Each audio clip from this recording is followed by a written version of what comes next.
Hi! Gagawa tayo ng atsara or papaya pickles. And may papaya ako dito. Carrots, bell pepper, luya, sibuyas, paminta, at saka bawang. Meron din tayong raisins and sugar. Sugar guys. Ngayon guys, magpapakulo tayo ng suka. Lalagyan natin ng suka. Yan, suka guys. Lalagyan tayo ng suka and papakuluan natin hanggang sa kumulo siya. Yan. Pag nakulo na, lalagay na natin yung mga luya. Then, yung sibuyas. Then, bawang. Ayan. Then, lalagyan natin ng paminta.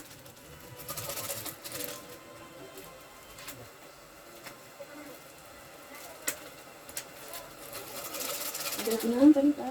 Tsaka, asukal.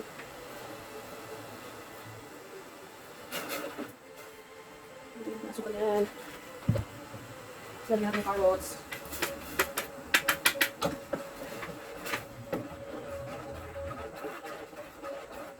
Lagyan natin hanggang sa kumulo siya.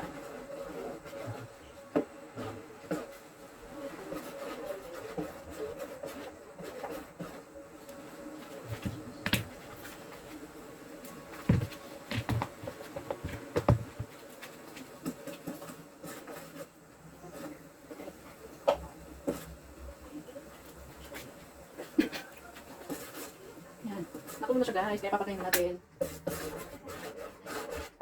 Papalamigin naman na siya natin, dahil ibubuhos natin sa may papaya.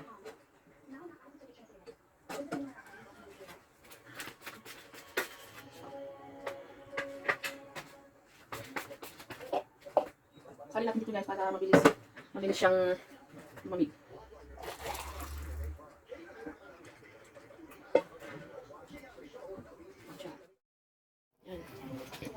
After natin pakuluan at medyo ano na siya, malamig-lamig na, lalagyan natin dito. Hahalo natin lahat dito, yung pinakuluan nating suka. Yan. Halo-halo lang natin siya. Ayan guys, lapit na. Then lalagyan natin ng raisins or pasas. Yan. Yun na siya.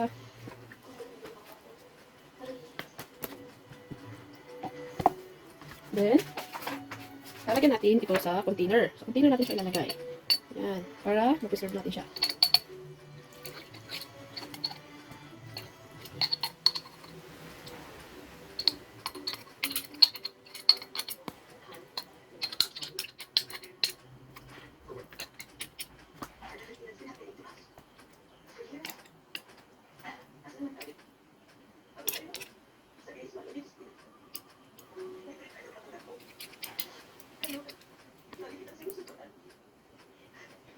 Yan, ito siya guys, yung atsara natin.